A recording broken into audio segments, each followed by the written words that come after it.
Two of the most common questions we get asked are how much rent can I get from my property and how long will it take to rent? And they're great questions, and something that I think if you're not going to ask those questions of your property manager before hiring them to do the job for you, you should be asking. Look, ultimately comes down to a couple of key factors. Presentation of the property is key, and how well it is maintained. So when tenants come and have a look at the property, they want to make sure that they've got something that is well presented and well maintained, because that's an indication to them that you'll continue to do that throughout the process of their tenancy. Another key factor is the advertising of that property itself. So we can't rent a secret, and we need owners to make some sort of an investment into the advertising and marketing of their property. And the key is that tenants, like everybody, shop with their eyes. So we need good quality photos.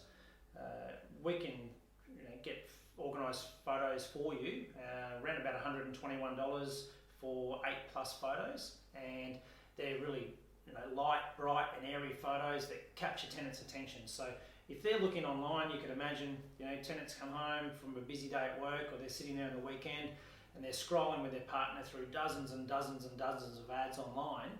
They see a really light, bright, airy photo of a living room and a kitchen, grabs their attention, they click on that ad, they read the text. That also needs to have a good catchy heading targeted at the demographic, and text also targeted at the demographic, which encourages those people to go through to the next step, inquire or come and inspect the property. And then the ideal outcome is that we create a little bit of competition between a handful of different tenants that want your property, and then that way we can get you guys a premium rent.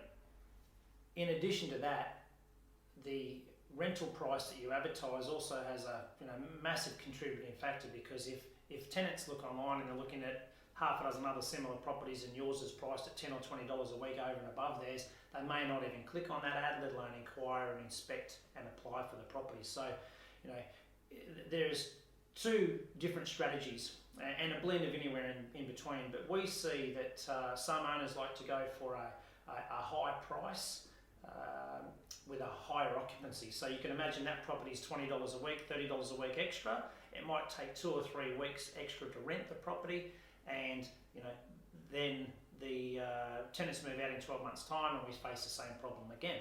So we have a higher rent, higher occupancy, as opposed to some of our owners prefer to adopt a totally opposite strategy, which is a low rent, low occupancy strategy, which means that within a couple of days of the previous tenant moving out, we've found a replacement tenant because the rent's low.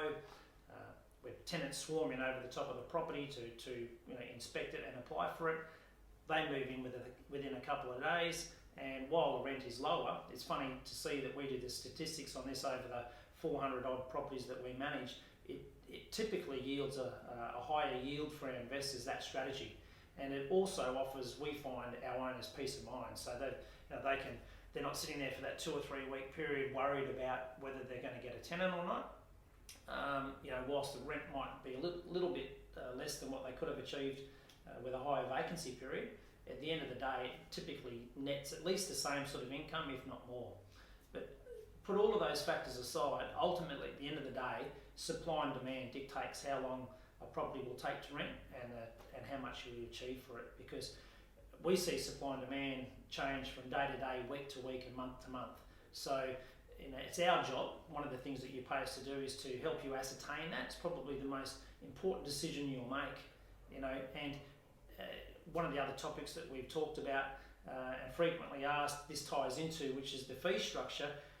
You can easily see that an extra $5 a week on the rent can offset an additional 0.5% or 1% in management fee.